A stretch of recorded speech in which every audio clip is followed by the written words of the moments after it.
राम राम रामकृष्ण हरी.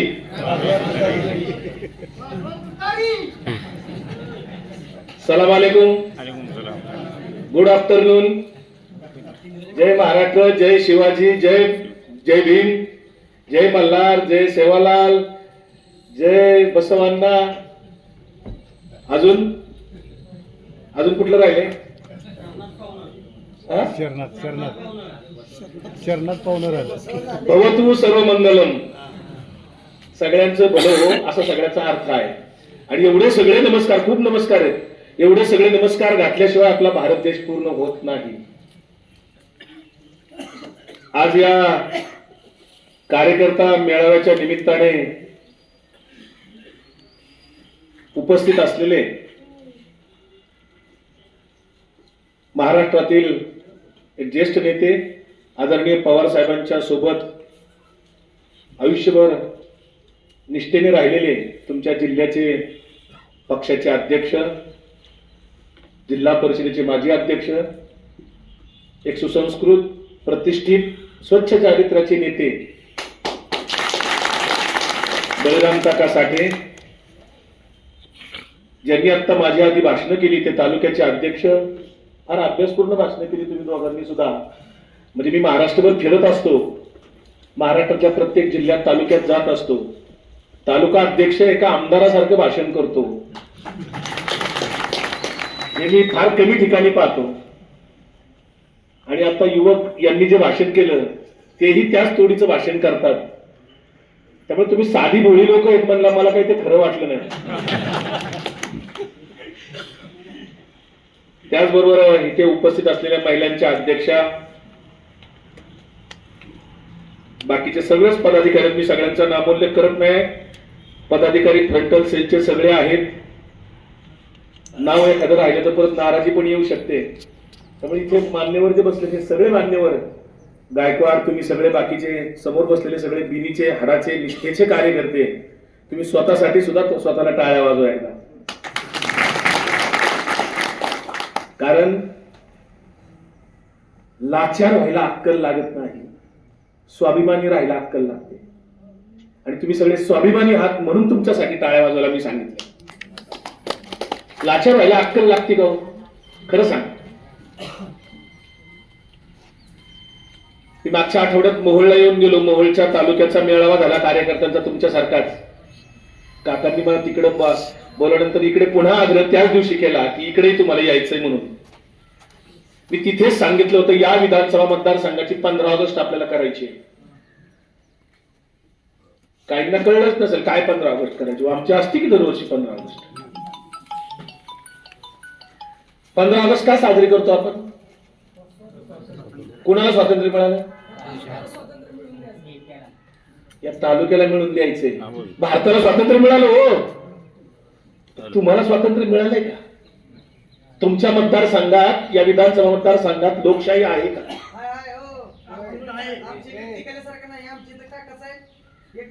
मी विधानसभा मतदारसंघ म्हणतो. काकासाहेब म्हणून तर मी म्हटलं चारित्र्यवान नेते, लोकशाहीत नेते म्हणून तर ते पवार साहेबांच्या बरोबर असू शकतात. यांनी यशवंतराव चव्हाण पाहिलेत, यशवंतराव चव्हाणांच्या बरोबर काम केलेली माणसं आहेत हो. यांनीच लोकशाही टिकवली म्हणून तर 70 वर्ष 75 वर्ष भारत देश आपला टिकला आहे. ही माणसं विकत मिळत नाही. हे सोलापूर जिल्ह्याचं भांडवल आहे, ऍसेट आहे. आता फ्लेक्स वरून कार्यकर्ते तयार होतात. यांनी कुठं फ्लेक्स लावले ते कधी? आता अलीकडच्या काळात फ्लेक्स वरून नेता तयार होतो. ही माणसं हडा कष्टाने झिजलेली आहेत लोकांसाठी, आयुष्य घालवलेले. आणि म्हणून हे तरुण आहेत बरं का. जोपर्यंत पवार साहेब स्वतःला म्हातारे समजत नाही तोपर्यंत बळवंत काकांना पण परवानगी नाही.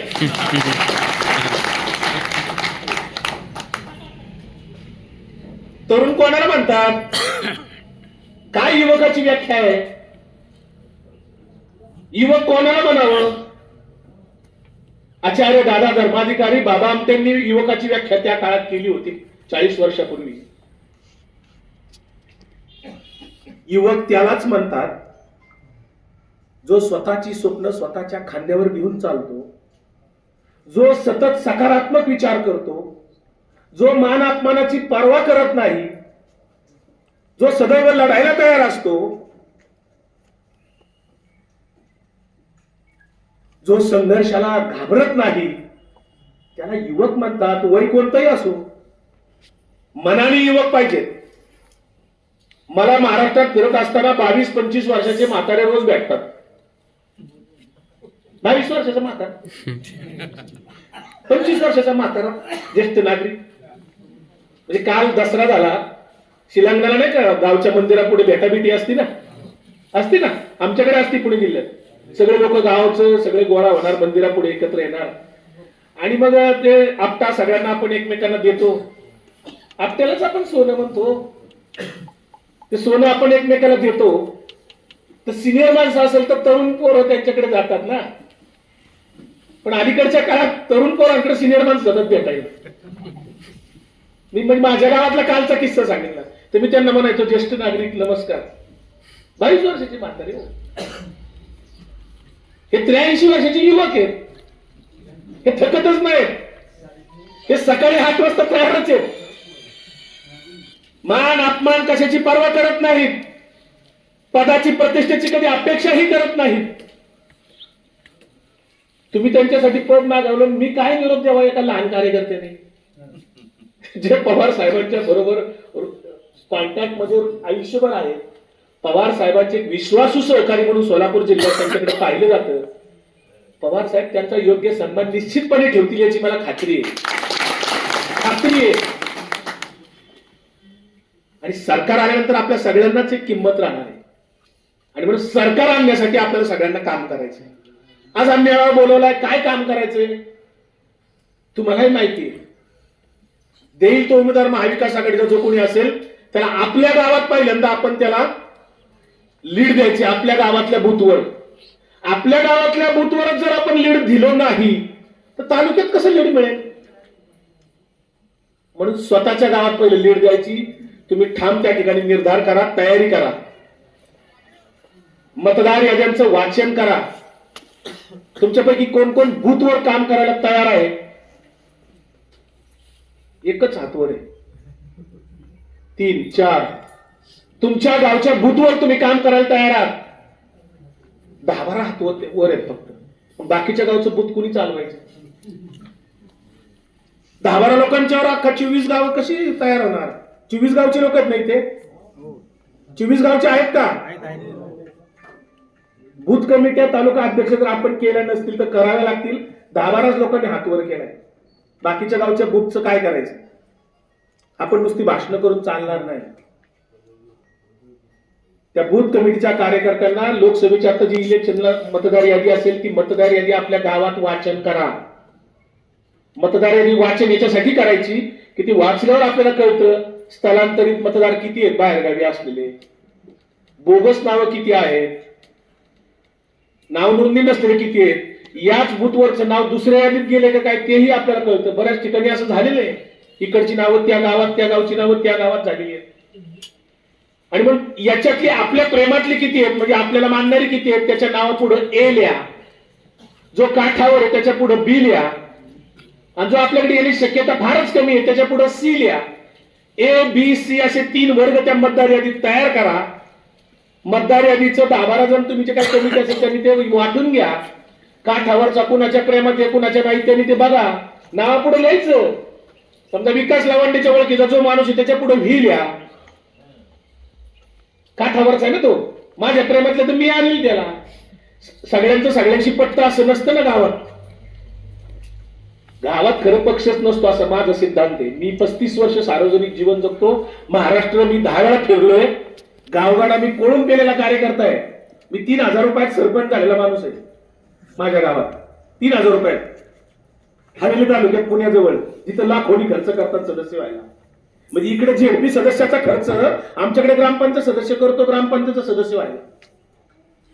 एवढा खर्च करतात. त्या गावात मी 3,000 रुपयात सरपंच झालेला आहे. मी सांगितलं होतं मी दारू वाटणार नाही, जेवणावरही घेणार नाही. तुम्हाला वाटत असेल मी गावचा सरपंच होतो तरच मला मतदान नाही. मेरिट पाहून लाजगाचं द्यावं लागलं लोकांना, समोरच्यांनी खर्च केला. हे मी का सांगतोय? माझं मत असं आहे, मी सगळा अभ्यास केल्यानंतर मी ग्रामपंचायतच्या नवनिर्वाचित सदस्यांना यशदामार्फत ट्रेनिंग द्यायला सुद्धा होतो, गावात काम कसं करायचं, गाव बदलता येतं याच्यावर माझा ठाम विश्वास आहे. माझा फॉर्म्युला आहे स्वतःचा. गावात जेवढी ग्रामपंचायत बॉडी असते, समजा तुमची 11ची बॉडी असेल तर मला 22 लोक पाहिजे त्याच आरक्षणानुसार ते गाव बदलायसाठी. ते 22 लोक माझ्याकडे जर 3 महिने माझ्याकडे संपर्कात, त्यांचं मी प्रशिक्षण घेईल, सगळं घेईल, त्यांना मी काम कसं करायचं काय करायचं सगळं देईल. 3 वेळा शिबिर झाली पाहिजे. हे 22 लोक ते गाव बदलणार, किती या उघड असू द्या. तुम्ही म्हणता सर अनगर असेल, अनगरची ग्रामपंचायत बॉडी जर 17ची असेल, मला जर 17-34 लोक मिळाली ना, मी ते गाव सुद्धा बदलून टाकेल. फार लोक बदलायला लागत नाहीत, क्रांतीसाठी मुठभर लोक लागतात. फक्त ते निष्ठेची पाहिजे, लढाईची तयारी पाहिजे, त्यांचं उद्दिष्ट क्लिअर पाहिजे, ते स्वाभिमानी पाहिजे, ते विकाऊ नाही पाहिजे. ब्रिटिशांच्या विरुद्ध आपले स्वातंत्र्य लढ्यातले लोक लढली. ब्रिटिश एवढं मोठं साम्राज्य, ज्यांच्याकडे मोठमोठी हत्यारं होती, बंदुका होत्या, दारुगोळा होता, तोफखाने होते, त्या ब्रिटिशांच्या विरुद्ध निशस्त्र पद्धतीने आपले हजारो लोक इथे लढले. 30 कोटींचा भारत होता. 30 कोटीपैकी किती लोक लढत असतील ब्रिटिशांच्या विरुद्ध? सगळे मिळून 30 कोटीचा भारत, सगळे मिळून लढत किती असतील?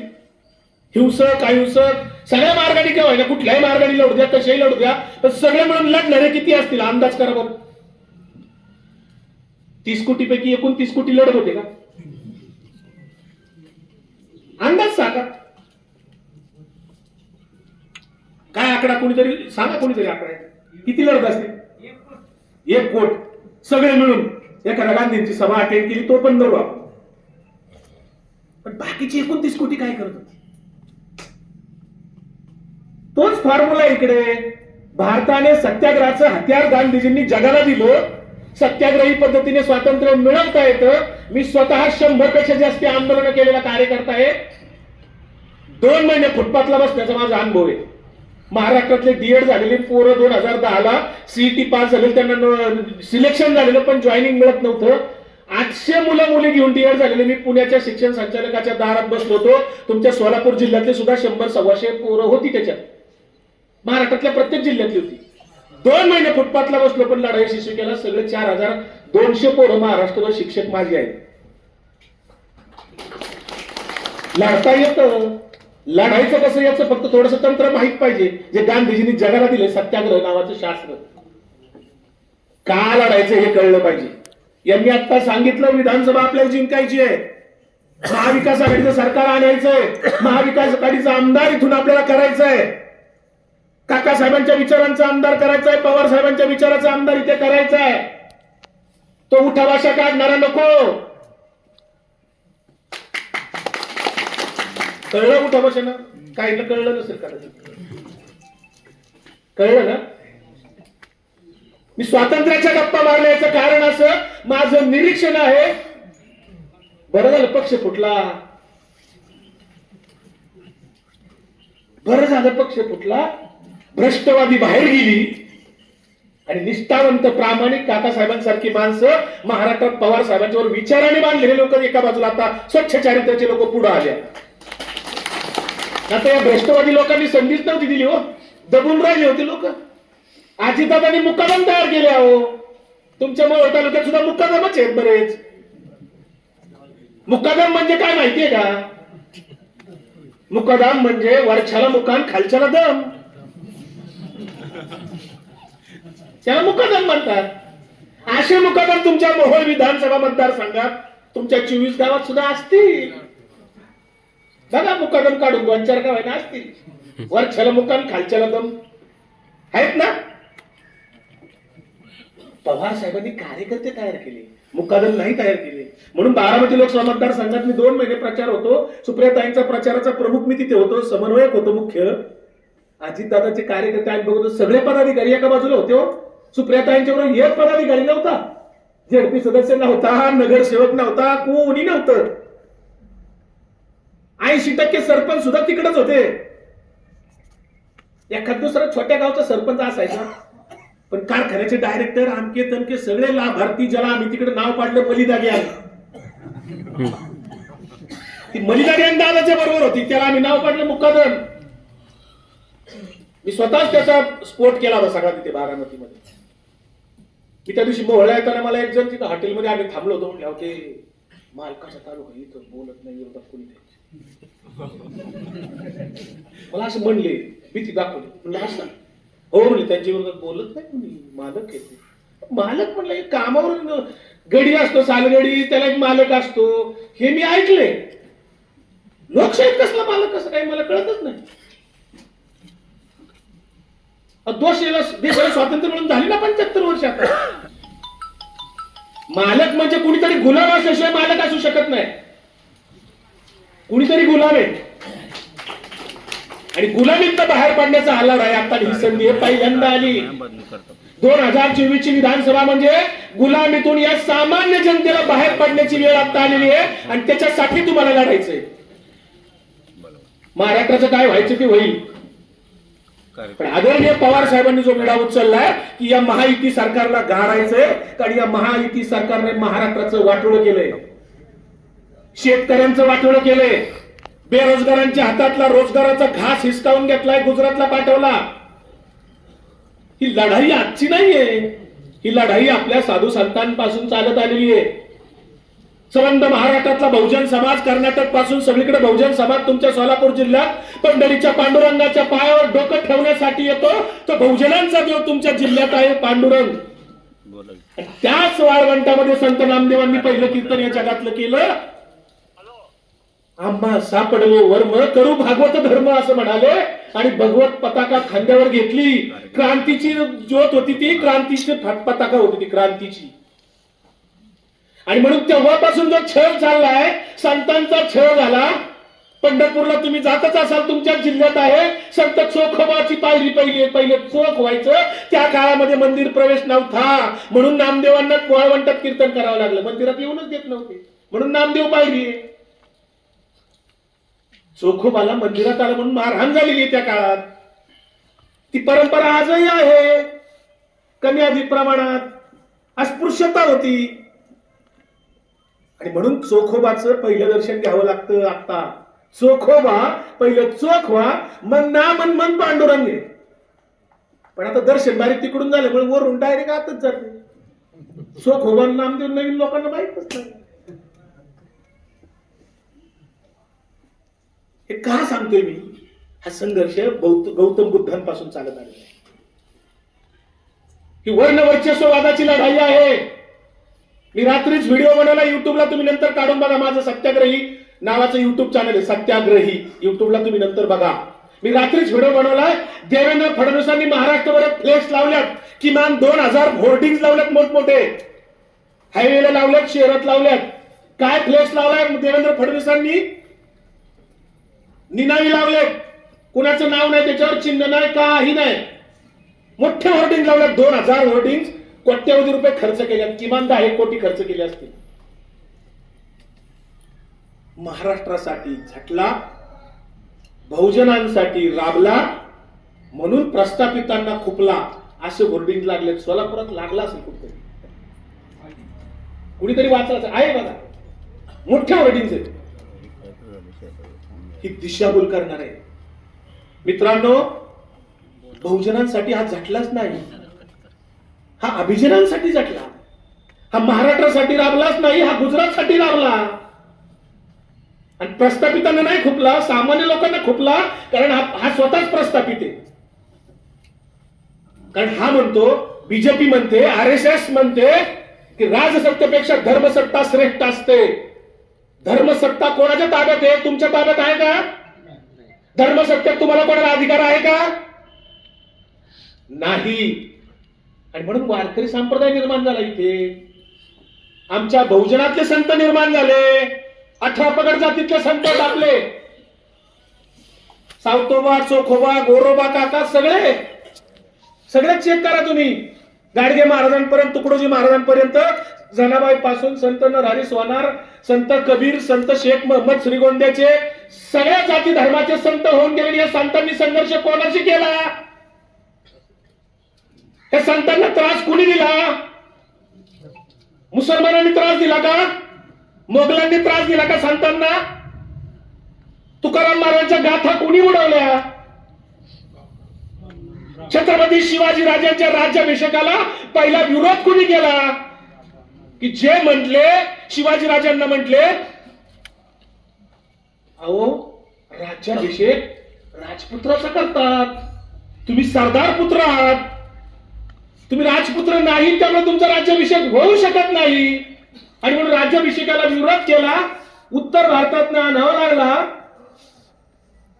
खूप मोहरा दिल्या त्याला, आणि मग राज्याभिषेक केला गेला. आमच्या छत्रपती संभाजी राजांना आपल्या डॉक्टर अमोल कोल्हे खासदार यांनी स्वराज्य रक्षक संभाजी महाराज मालिका बघितली असेल तुम्ही. कुणी कुणी बघितली स्वराज्य रक्षक संभाजी मालिका?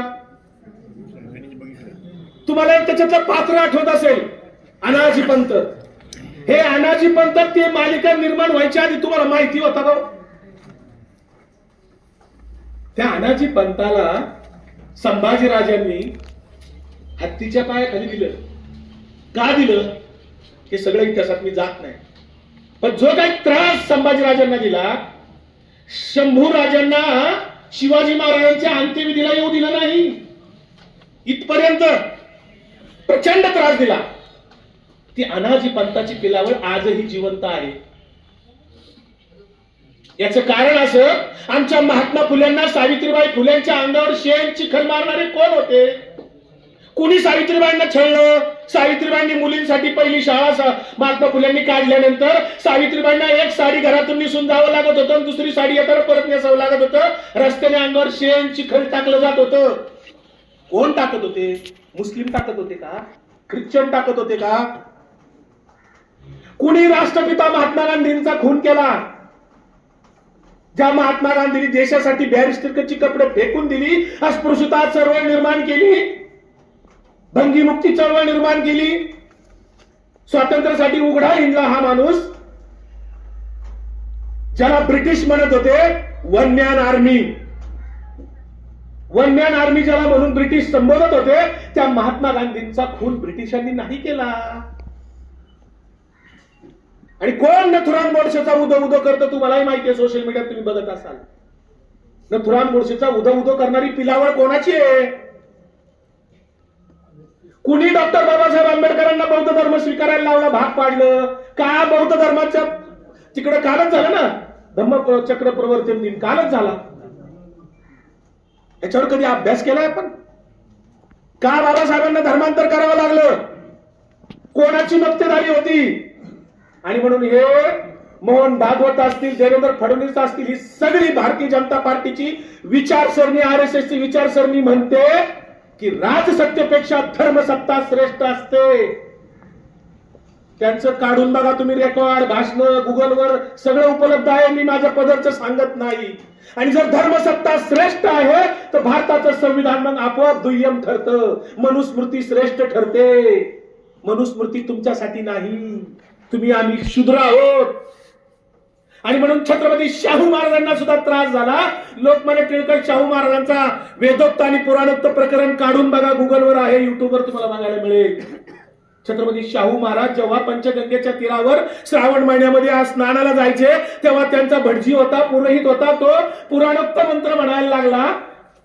आणि दुसरा मित्र जो होता शाहू महाराजांचा, तो त्यांना कळत होतं सगळे, राजाराम शास्त्री भागवत. ते म्हटले त्या पुरोहिताला, आणि म्हटले राजे शाहू महाराज, तू वेदोक्त मंत्र म्हणायला पाहिजे, पुराणोक्त कसं काय म्हणतो? तो म्हणणार ते शूद्र आहे. शाहू महाराजांना शूद्र मानणारी लोक तुमचं आमचं कुठं घेऊन मानता? आणि आज याच अनाजी पंताची पिलावळ जिवंत आहे. याच्यासाठी मी म्हणतो, आमचे समाज सुधारक ज्यांनी आमच्या बहुजन समाजाला अंधश्रद्धेतनं बाहेर काढण्याचं आयुष्यभर काम केलं, समाज सुधारण्याचं काम केलं, त्या डॉक्टर नरेंद्र दाभोळकरांचा खून कुणी केला? कॉम्रेड गोविंद पानसरेंचा खून कुणी केला? शिवाजी कोण होता हे पुस्तक लिहिलं आणि खरा शिवाजी पुढे आणण्याचं काम गोविंद पानसरेंनी केलं. त्यांचा खून कुणी केला? गौरी लंकेशचा खून कुणी केला? कलबुर्गींचा खून कुणी केला? अजून सापडत नाहीत. तेच लोक आज पवार साहेबांना टार्गेट करतायत. सगळ्यात मोठी अडचण आज महाराष्ट्रात या RSS BJPला कोणाची असेल तर ती पवार साहेबांची अडचण आहे. पवार साहेब त्यांच्यासाठी स्पीड ब्रेकर बनलेले आहेत. पवार साहेब एक पुरोगामी विचारसरणीचा, पुरोगामी चळवळीतल्या लोकांचा एक मोठा चेहरा आहे.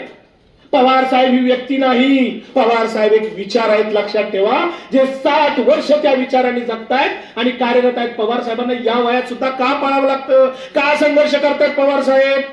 कुणीतरी उपटसुंब येतो आणि पवार साहेबांनी काय केलं म्हणतो 60 वर्षात 40 वर्षात, असा प्रश्न विचारणाऱ्याला सुद्धा हे लक्षात येत नाही. अरे तुझ्या आजोबाचं घर कसलं होतं? तुझ्या आजोबाला मोटरसायकल होती का? तुझ्या आजोबाच्या आणि बापाच्या पिढीतला फरक बघ. बापाचं राहणीमान आणि आजोबाच्या राहणीमानात किती फरक पडला. बापाला काय काय होतं, आता तुला काय काय आहे चेक कर. हे सगळं पिढीतलं चेक केलं 3 पिढ्यांचं, तरी लक्षात येतं की प्रगती कशी झाली आपली. याच पवार साहेबांनी शेतकरी बळीराजा टिकावा म्हणून, जगावा म्हणून, जगला पाहिजे म्हणून 72,000 कोटीच्या कर्जमाफीचा इथे उल्लेख केला. एवढे एकावर काम सांगून चालणार नाही आपल्याला. पवार साहेबांनी खूप काय केलंय की जे कुणीच केलेलं नाही या भारतामध्ये, कुणीच केलेलं नाही. मला तुम्हाला साधा प्रश्न विचारायचा आहे. तुम्ही तुमच्या परिसरात तालुक्यात हिंडत असताना चौकात ज्या फळांच्या हातगाड्या लागलेल्या आहेत, फळं आहेत सगळी वेगवेगळी, तुमच्या गावात सुद्धा इथं फळांची हातगाडी असेल. 20 वर्षापूर्वी होती का? 20 वर्षापूर्वी गावागावात चौकात चौकात फळांच्या गाड्या दिसत होत्या का? सफरचंद तुम्हाला खायला मिळत होतं का 20 वर्षापूर्वी? दवाखान्यात पेशंटला कोणीतरी फळ यायचो. मला चांगला आठवतंय, आमचे वडील बाजारात केळी आणायची, केळीची साल सुद्धा खायचं आम्ही. फार टुकरू टुकरू खायचं एक केळ, एकच डझन केळी आणायची. आता चालता चालता आपण 1 डझन केळं गाडीत घेतो. सफरचंद 1 किलो सहज घेतो आपण. आता ही फळं आली कुठून? आभाळातून पडली का? पवार साहेब जेव्हा कृषी मंत्री होते, या भारतामध्ये 17 लाख हेक्टरवर फळबाग लागवडीचा उपक्रम साहेबांनी राबवला. फळचं रोपट्यापासून अनुदान, खड्डा खांदायला अनुदान, 3 वर्ष झाड जगवायला अनुदान, ड्रीपला अनुदान. ड्रीप इरिगेशन कुणी आणलं? कुणी अनुदान त्याच्यावर चालू केलं? शेतमाल निर्यात महामंडळ साहेबांनी स्थापन केलं म्हणून शेतमाल निर्यात व्हायला लागला. पवार साहेब कृषी मंत्री असताना आपण अन्नधान्यामध्ये आपला देश एकेकाळी बाहेरून अन्न मागवत होता. तुम्हाला जुन्या लोकांना आठवत असेल, मिलू यायचा, मिलू. दुष्काळाच्या काळात 72 मिलू खात होते आपले लोक. अमेरिकेचा सारखा गहू यायचा. पवार साहेब कृषी मंत्री झाल्यावर आपण अन्नधान्यामध्ये आपला देश स्वयंपूर्ण झाला, निर्यात करू लागलो. आणि आपल्या देशातला माल निर्यात होत असताना 2014 नंतर या भारतीय जनता पार्टीचं सरकार आलं नरेंद्र मोदीच्या नेतृत्वाखाली. 2014 नंतर आपण निर्यात शेतीमालाची थांबवली. आता ऑस्ट्रेलियावरून कापूस मध्ये आयात केला, पाकिस्तानवरून साखर आयात करतोय. सोयाबीनच्या शेतकऱ्यांना खाद्यतेल बाहेरून आणलं, इथल्या सोयाबीनचं तेल काढणार कोण? आणि म्हणून तुम्ही जे मगाशी सांगत होता 2014ला जो सोयाबीनचा बाजार होता तो 2024ला तेवढाच आहे. त्याचं कारण काय? शेतमाल निर्यात होत नाही. कांद्यावर निर्यात करायला 40% टॅक्स लावला. कशाला व्यापारी करतील? बेरोजगारी किती वाढावी? आपल्याकडचे 17 मोठे उद्योग महाराष्ट्रात येऊ घातलेले, गुजरातला पाठवले.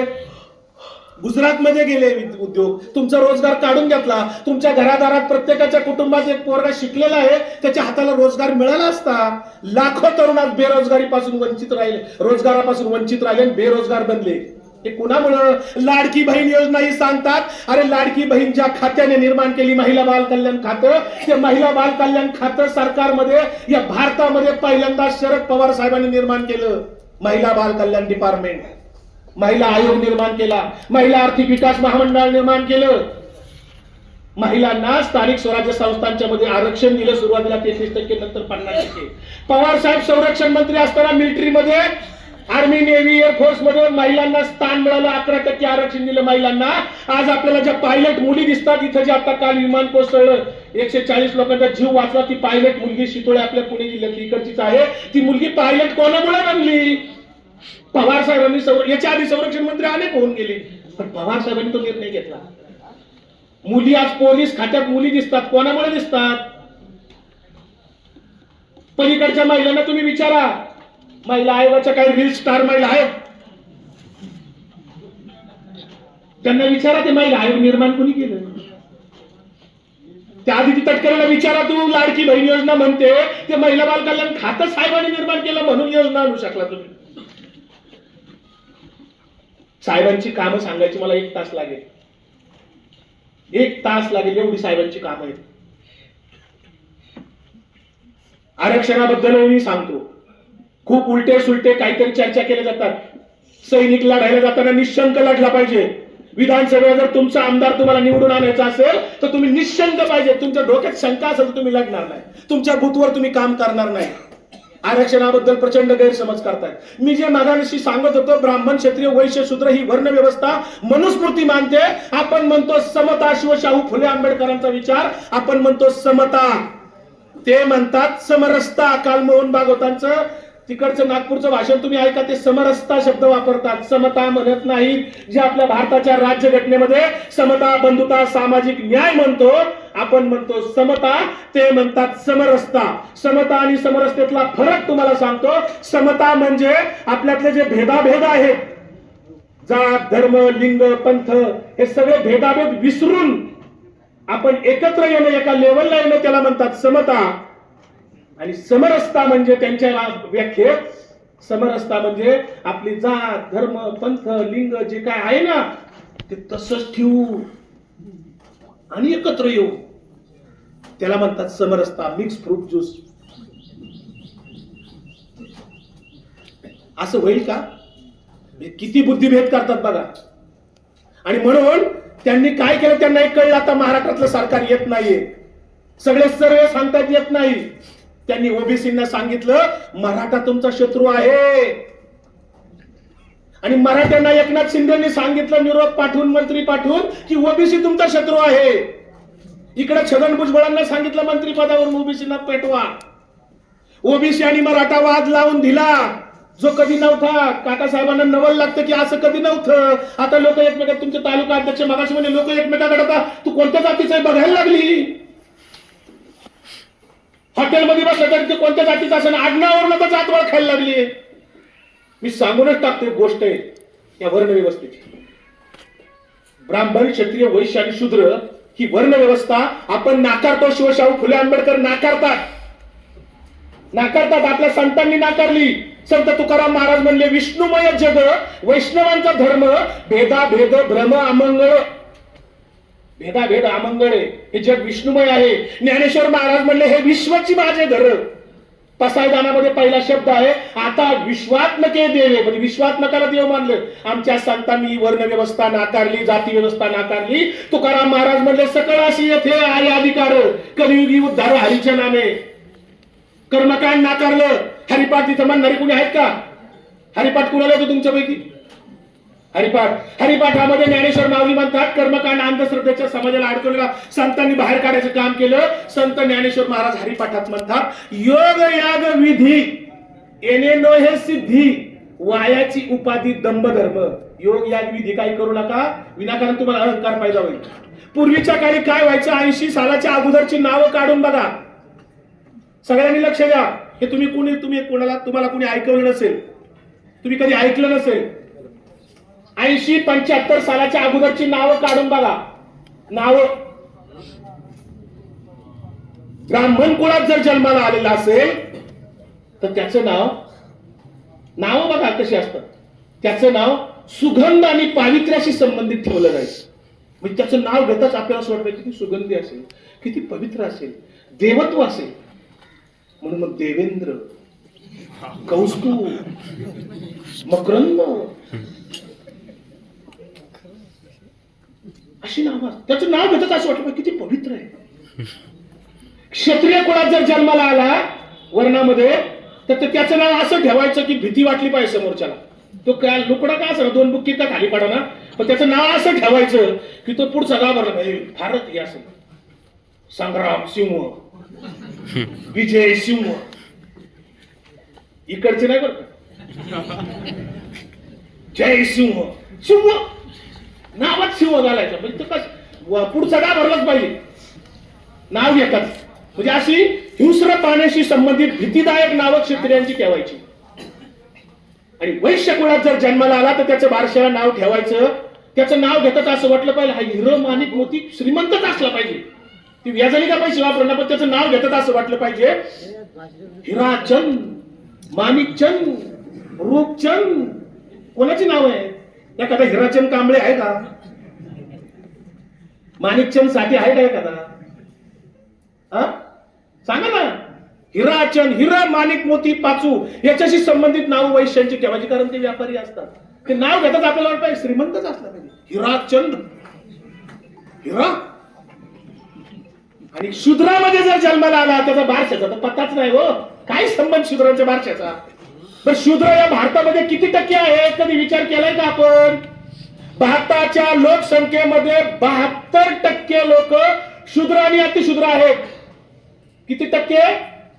हे माझ्या पदरचा आकडा नाही, तुम्ही माहिती काढून बघा खरं खोटं. 72% समाज शूद्र आणि अतिशूद्र आहे, ज्यांचं बारसे बिरस पत्ताच नाही. त्याचं नाव असं ठेवायचं की त्याचं नाव घेताच त्याला कमीपणा वाटला पाहिजे. त्याच्या नावातच असं कमीपणा ठेवायचा, त्याला वाटलंच नाही पाहिजे आपण मोठे. म्हणून काढून बघा जुनी नावं 80, 75, 70 सालाच्या अगोदरची तुमच्याही गावात असतील. दगडू, किरू, कचरू, बारकू, लहानू, बारकू. ते हिंदकेसरी होण्यासारखं बलाढ्य असं, पण त्याचं नाव बारकू. दगडू म्हणजे तू दगड आहेस. किरू, आता किरू नाव असल्यावर या कधी मुलगी त्याच्या प्रेमात कशी पडेल? हा किरू दिसतोय. कचरू आहेत का ही नावं इकडे? तुमच्या 24 गावात ही नावं आहेत का? एखादा दिसला का तुम्हाला? केरू कुलकर्णी, कचरू देशपांडे दिसला का? दगडू फडणवीस.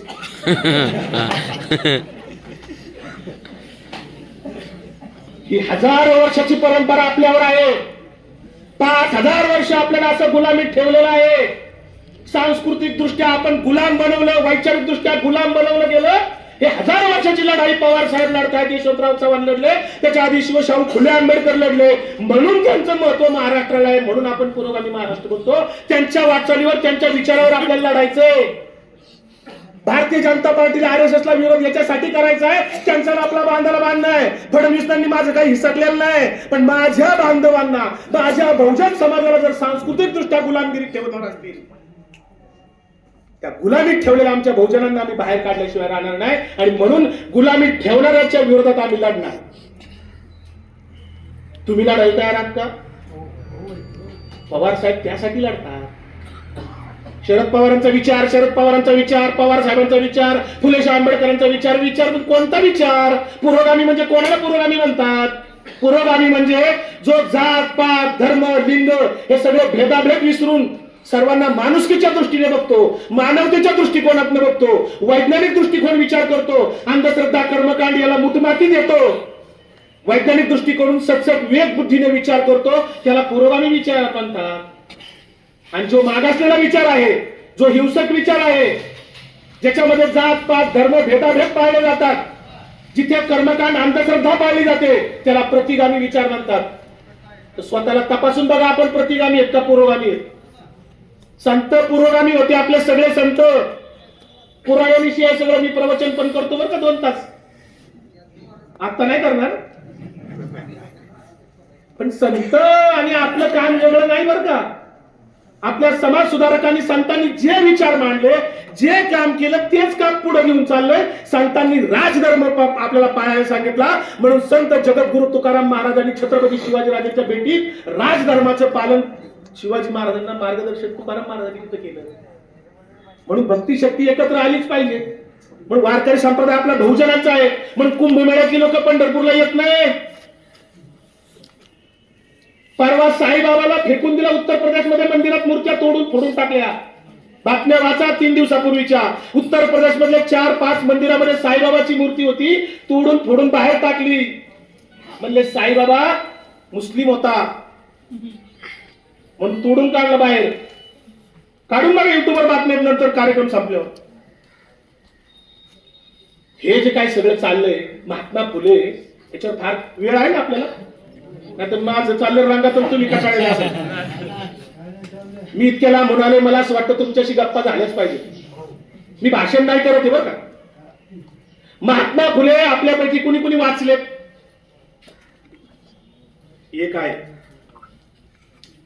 दोन आहे, 3, 4, 5, 5-6 जण तरी आहेत महात्मा फुले वाचले. बाकीच्यांनी पण वाचा. गुलामगिरी नावाचं त्यांचं पुस्तक आहे आणि त्या मोहोळ विधानसभा मतदारसंघात गोरोगोर वाटावं. महात्मा फुलेंचं पुस्तक आहे. शेतकऱ्यांचा आसूड नावाचं दुसरं पुस्तक आहे त्यांचं. शेतकऱ्यांचं आसूड आणि गुलामगिरी पुस्तक तुम्ही जर वाचलं, तुम्ही भाजपाला मतदान करूच शकत नाही. छगन भुजबळांनी समता सोडून दिली, समरसता स्वीकारल्या. ही महात्मा फुल्यांच्या विचाराशी गद्दारी आहे. महात्मा फुल्यांच्या विचाराशी प्रतारणा आहे.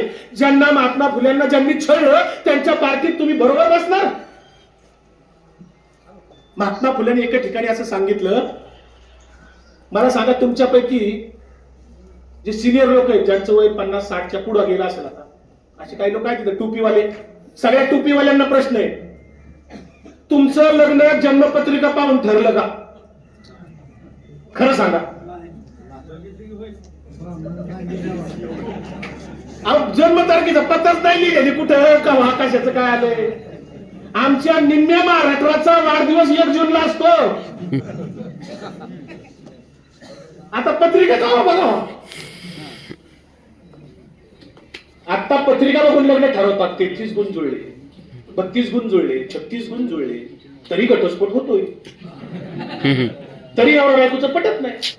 याच्यात महात्मा फुलेंनी सांगून ठेवलं 100 वर्षापूर्वी. महात्मा फुले म्हणले, पत्रिका पाहणारा तोच, मी नाही म्हणत बरं का, पत्रिका पाहणारा तोच, त्याच्यातले दोष दाखवणारा तोच, आणि त्या दोषावर निवारण करणारा. किती भारी धंदा आहे ना. माझं लग्न पौर्णिमेला झालं, माझं स्वतःच सांगतोय, माझं लग्न पौर्णिमेला झालं. लग्नाच्या आधीचा कुंकाचा कार्यक्रम होता, तोही पौर्णिमेला झाला होता. आणि मला 2 मुलं आहेत, एक मुलगा आणि एक मुलगी. माझी दोन्ही मुलं अमावस्येची जन्मलेली आहेत. मुलाचं आता लग्न झालं नुकतं 6 महिन्यापूर्वी, 8 महिन्यापूर्वी. बायको आज पोराचं लग्न झालं तरी अजून मग त्याची शांती करायला पाहिजे. पोरगा BSc ऍग्री झालाय, चांगल्या डिस्टिंक्शन मध्ये पास झालाय. पोरगी माझी M.Com आहे, कुठं नापास नाही झाली पोरं कधी. पण माझी पोरं सद्गुणी आहेत. पुन्हा काय कुणाचं काय कळलं नाही, काय नाही, एकदम चांगले संस्कार आहेत त्यांच्यावर. माझे वडील वारकरी संप्रदायातले होते. ही मग ती शांती घालायची, अजून पण ती. मी काय जायला तयार नाही. मी म्हणलं तर नाशिकला आपण शांती घालायला गेलो, नारायण नागबळी काय असतं ना बरं, तर मी म्हणलं सुपारी ठेव माझ्यावरची तिथं, तू कर. सुपारी ठेवतात ना, ती सुपारी पण अडकी त्यात कातरून हा खाणार पण. पण ती शांती करायची काय ना, 5,000चा रेट वेगळा आहे, 11,000चा रेट वेगळा आहे, 25,000ची शांती वेगळी आहे, 50,000ची सुद्धा शांती आहे. इतक्या आपण गुलामगिरीत अडकलो. हो, महात्मा फुले थकले, आमचे तुकोबा थकले, सावतोबा थकले. सावता महाराजांनी सांगितलं ना, कांदा मुळा भाजी अवघी मिठाई माझी माऊली. सावतोबा गेले नाही अरे वरून तिकडे पंढरपूरला, कधी पांडुरंग तिकडे जातो, बरोबर ना. हे काय भानगड आहे, ह्याच्यातून आम्ही काय घेणार का नाही घेणार? हे सगळं आपल्याला सांगतोय रामकृष्ण हरी. आपण जे म्हणतो हे रामकृष्ण हरी आपला मंत्र आहे. तिकडे म्हणतात जय श्रीराम. हा जय श्रीराम राजकीय आहे. जय श्रीराम वाला भेटला की नक्की समजायचं हा हिंदुत्ववादी आहे. हिंदू धर्म वेगळा आणि हिंदुत्व वेगळं बरं का. हिंदू म्हणजे ज्यांनी संतांना त्रास दिला ते हिंदुत्ववादी, आणि संत आमचे हिंदू होते. छत्रपती शिवाजी महाराज, संभाजी महाराज हिंदू होते, त्यांना त्रास देणारे हिंदुत्ववादी होते.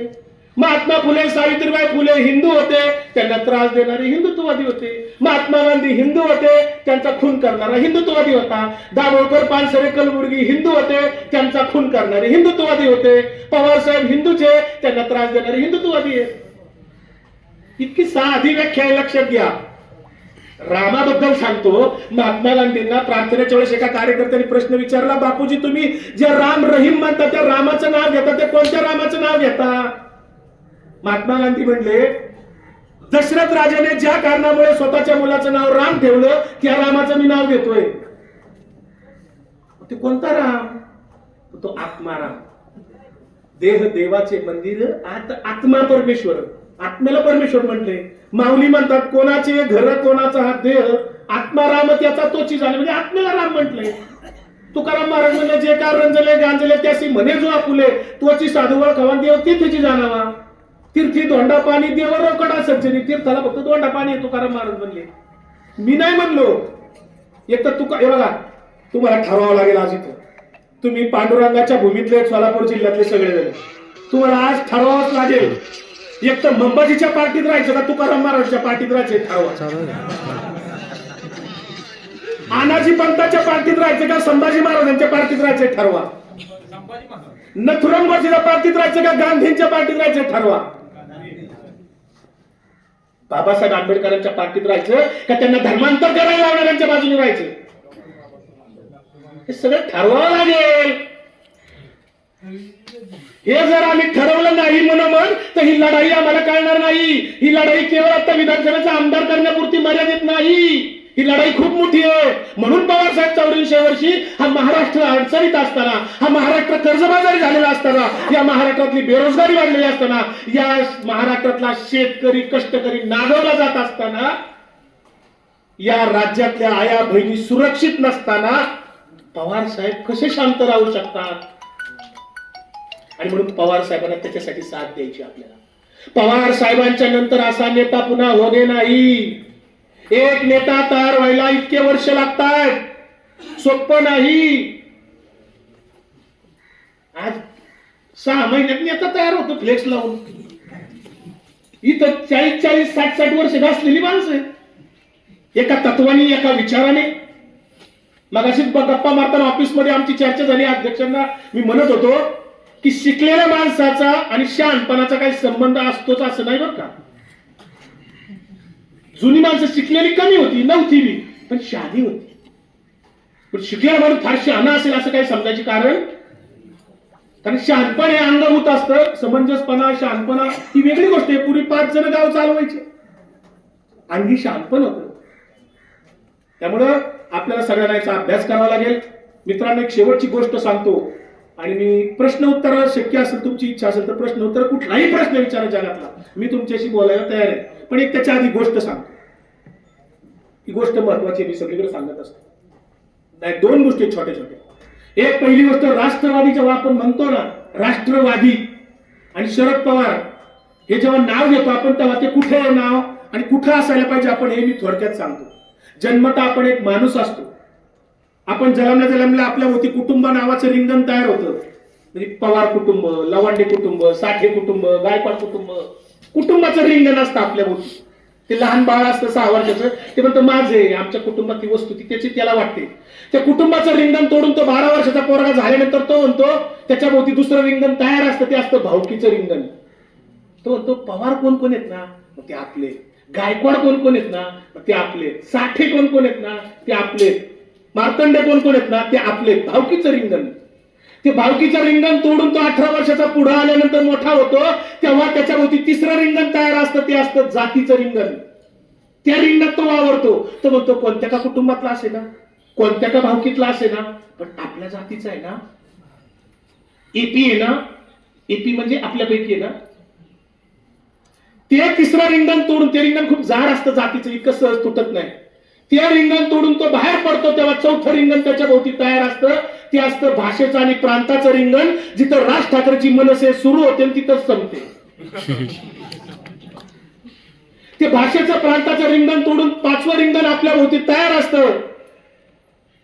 भारतात फिरताना कुठेही MH पासिंगची गाडी दिसली, समजा दिल्लीत गेला तिथं MH पासिंगची गाडी दिसली, तुम्ही म्हणता अरे आपलं महाराष्ट्रातलं आपलाच आहे. तिथे गेलं बँगलोरला गाठ पडली समजा बालाजीला, तिकडं MH हा मग आपलाच आहे, महाराष्ट्रातलं दिसते गाडी, आपलीच गाडी. MH महाराष्ट्राचं प्रांताचं रिंगण तोडून बाहेर गेल्यावर त्याला तिथली आठवण होती. त्या रिंगण तोडून बाहेर गेल्यावर त्याच्या भोवती 6वं रिंगण तयार असतं, ते असतं धर्माचं रिंगण. ते जातीच्या रिंगणाच्या 10 पट मोठं असतं, जाड. धर्माच्या रिंगणात तो वावरतो. तो म्हणतो कोणत्या का कुटुंबाचा असे ना, कोणत्या का भावकीतला असे ना, कोणत्या का भाषेचा असे ना, कोणत्या का प्रांतातला असे ना, पण आपल्या धर्माचा आहे ना, हिंदू आहे ना किंवा मुस्लिम आहे ना, मग आपलाच आहे. मुस्लिम असेल तर म्हणून आपला, हिंदू असेल तर म्हणजे आपलं. तो कधी त्या रिंगणात गेल्यावर, बाहेर गेल्यावर ते धर्माचं रिंगण तोडून पुढे जातो. 7वं रिंगण आपल्या भोवती तयार असतं, ते असतं राष्ट्राचं रिंगण.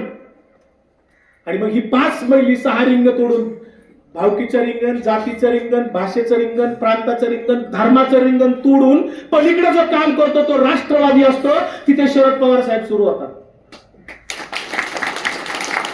आणि राष्ट्राच्या रिंगणाच्या पलीकडे जातो आपण, तेव्हा ज्ञानेश्वर महाराज सुरू होतात. हे विश्वची माझी घर. एवढं सोपं आहे. म्हणा बरं, सोलापूर माझे घर. माझे घर म्हणलं जबाबदारी वाटली. मोहोळ तालुका माझे घर, काय तुमचं उत्तर सोलापूर, काय जे असेल, सोलापूर जिल्हा माझे घर म्हणून बघा बरोबर. किती अवघड आहे. आपलं घर आपल्याला म्हणायला तयार नाही, आपलं गाव आपण आपलं म्हणायला तयार नाही. त्यामुळे ही रिंग पार केल्याशिवाय तुम्ही राष्ट्रवादी असू शकत नाही. तोपर्यंत शरद पवारांच्या विचाराचे आपल्याला म्हणायचे अधिकार होत नाही तयार. कारण पवार साहेब सर्व धर्म समभाव जोपासतात. सगळ्या जाती धर्मांना बरोबर घेऊन जाण्याचं काम करतात. जो शिवशाहू फुले आंबेडकरांचा विचार होता, यशवंतराव चव्हाण साहेबांचा विचार होता. लोकशाही पाळतात, संविधानाची भूमिका पाळतात, संविधानाची तत्व पाळतात. म्हणून आता शेवटची गोष्ट 1.5 मिनिटाची सांगतो. तो तुम्हाला प्रयोग करायचा आहे, ते तुम्हालाच करायचे आणि मी थांबणार आहे. मी 5 वाजेपर्यंत बोलू शकतो, मला काय अडचण नाही. अडचण तुमची नाही. मला दिसतात कोण कोण थांबू शकतात. मला चेअर कळतं बरं का. प्रतिसाद देणारे थांबतील, पण काय त्यांना असंही होतंय ना थोडं. जेवण व्हायचंय का झाले? जेवण करून आलोय ना, हा तोच घोटाळा झाला. असू द्या, मी आपले मस्करीचा विषय सोडून द्या. डोळ्यापुढे तुमचे 10 मित्र आणा, ज्याला तुम्ही गुड मॉर्निंग गुड नाईटचे मेसेज पाठवता, सणावाराला शुभेच्छा देता, हाकेला ओ देता किंवा त्याच्याकडे जाता येता, एकत्र बर्थडे साजरा करता.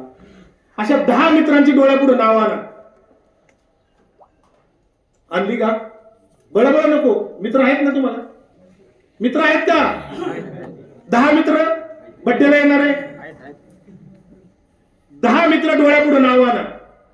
त्याला सांगा, त्या 10 मित्रांना, अरे चल ना जरा, आपल्याला काकासाहेबांनी पवार साहेबांच्या वाढदिवसानिमित्त वृक्षारोपणाचा कार्यक्रम आपल्या इकडे करू असं ठरलंय.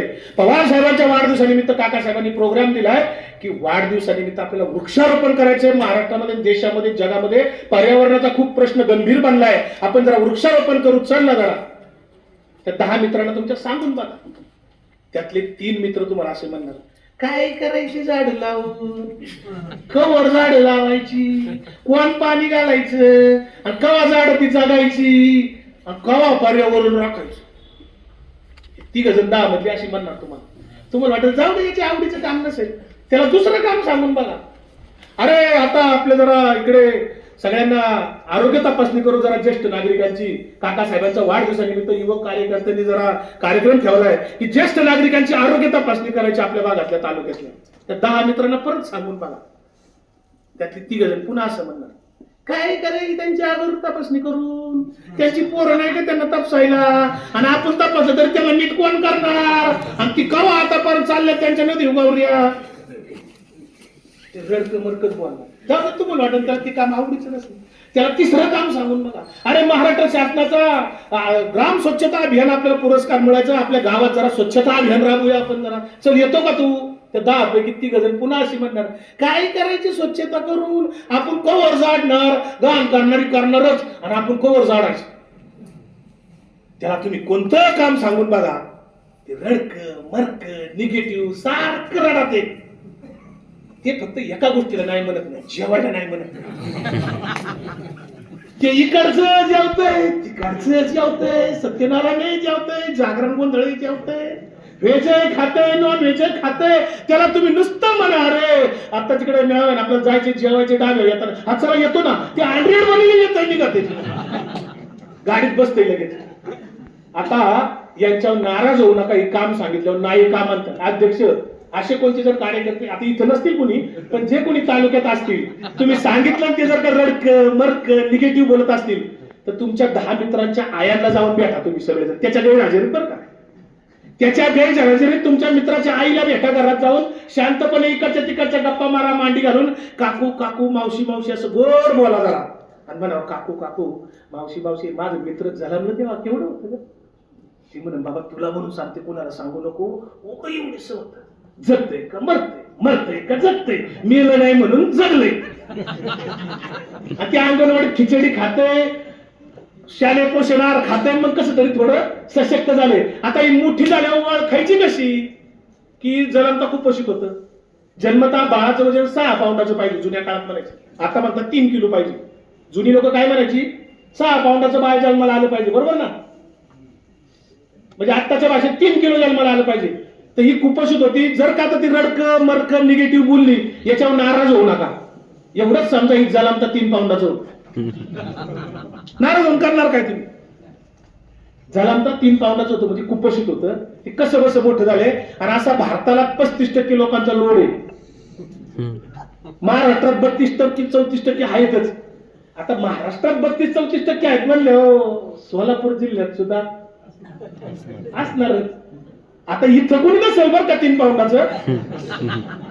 इथं तुम्ही आलात याचा अर्थ काका साहेबांनी निरोप दिला, अध्यक्षांनी निरोप दिला, तुम्ही इथं आलात, रडकं बोलला नाही, किरकिर केली नाही, आलाच उत्साहाने, याचा अर्थ तुम्ही सगळे जन्मता 6 पाऊंडाचे होता. तुम्ही 3 पाऊंडाचे नव्हता. पण निरोप देऊन सुद्धा आला नाही, त्याच्यावर रागवू नका. ते 3 पाऊंडाचं. त्याला सांगा बूथ कमिटी चालवायची, अरे बूथ कमिटीवर काम करायचंय, आपल्या आमदारला इथं बहुमत मिळून द्यायचंय, सगळ्या जरा मतदार देऊ, थोडं 15 दिवस कष्ट करू रे, 1 महिनाभर आता आपण काम केलं तर आमदार आपल्यासाठी 5 वर्ष काम करील. ते पुन्हा तिथं रडक्या मारक्या लोकांच्या जीवावर भूत चालू नका. ही 3 पाऊंडाच्या जीवावर काय किल्ला लढवाय जाऊ नका तुम्ही. तर असं सगळं आहे. आपण या सगळ्या विचारधारेचं मी तुम्हाला स्पष्टीकरण पूर्णपणे दिलेलं आहे. का लढायचं हे तुम्हाला क्लिअर पिक्चर झालेलं असेल. माझ्यासारख्या कार्यकर्त्याची पवार साहेबांना, सुप्रियाताईंना, जयंत पाटलांना राखण करावी लागत नाही. याचं कारण असं त्यांना माहिती आहे, कुठे गेलं तरी विचारधारेवर ठाम आहे. कार्यकर्त्यांचे 3 प्रकार असतात. एक कार्यकर्ता असतो व्यक्तिनिष्ठ, व्यक्तिनिष्ठ कार्यकर्ता असतो एक. दुसरा कार्यकर्ता असतो तो विचारनिष्ठ असतो, व्यक्तीवर नाही विचारावर प्रेम करतो, तो विचारनिष्ठ असतो. आणि तिसरा कार्यकर्ता असतो तो संधी साधू असतो. ती काका साहेबांसारख्या ज्येष्ठ लोकांना लगेच कळतात, ती चमकोगिरी करणारी, पुढे येणारी, फोटोसाठी येणारी, ही सिनियर लोक लगेच ओळखतात बरं का. पवार साहेब सुद्धा लगेच ओळखतात. चमकोगिरीवाले, संधी साधू लोक. त्यामुळे 3 प्रकारचे कार्यकर्ते असतात. त्याला काही इलाज नाही. ती सगळ्या पक्षात आहेत. ती काय आपल्याच पक्षात असं नाही, सगळ्या पक्षात आहेत. संधी साधू, विचारनिष्ठ आणि व्यक्तिनिष्ठ. आपण कोणत्या कॅटेगरीत आहे हे स्वतःला तपासा. आपण ही 5-6 रिंग तोडली की नाही तोडली स्वतःला विचारा. या रिंगणात वावरलं तर तुम्ही लहान राहणार. कार्यकर्ता त्याला म्हणतात जो गर्दीतनं बाहेर येतो आणि गर्दीला दिशा द्यायचं काम करतो, गर्दीला सकारात्मक दिशेने घेऊन जातो, गर्दीसाठी सुखदुःखात सहभागी होतो, गर्दीसाठी सेवेची व्रत राखतो, तो कार्यकर्ता असतो. तो गर्दीसारखं वागत नाही. गर्दी म्हणती 10 रुपयाची म्हणून हा बी 10 रुपये येतो, तर तो कार्यकर्ता असू शकत नाही. गर्दीतून, लोकांची गर्दी आहे, गर्दीतनं बाहेर येतो, गर्दीला दिशा देतो, त्याला कार्यकर्ता म्हणतात, योग्य दिशेने नेणार. आणि म्हणून आपण सगळे इथे जमलात. खूप काही बोलण्यासारखं प्रश्न असतील कोणाचे तर जरूर विचारावा. 10 मिनिटं घेऊ आपण, कुठलाही प्रश्न विचारा. मी वाटलं तर 5 मिनिटं थांबतो, मग समारोप करतो. आहे का प्रश्न कोणाचा? कारण मी असं भाषण व्याख्यान देतो, माझी सवय, मी एकतर्फी बोलून जात नाही. मी बोललेलं काही शंका निर्माण झाल्या असतील. कारण मिलिटरीमध्ये एक नियम आहे बरं का, मिलिटरीतला कॅप्टन असतो, सैनिकांना लढायला जाण्यापूर्वी अनेक सूचना देतो आणि सगळ्या सूचना देऊन झाल्यावर तो कॅप्टन त्या सैनिकांना विचारतो, कोई शक? जर त्यातला कोणी म्हणला हा शक, तर त्याला बाजूला घेतला जातो आणि बाकीच्यांना लढायला पाठवलं जातं. याची काय शंका असेल ती निरसन केली जाते, मग याला युद्धाला पाठव. शंका ठेवून काम करणारा सैनिक लढाई जिंकू शकत नाही.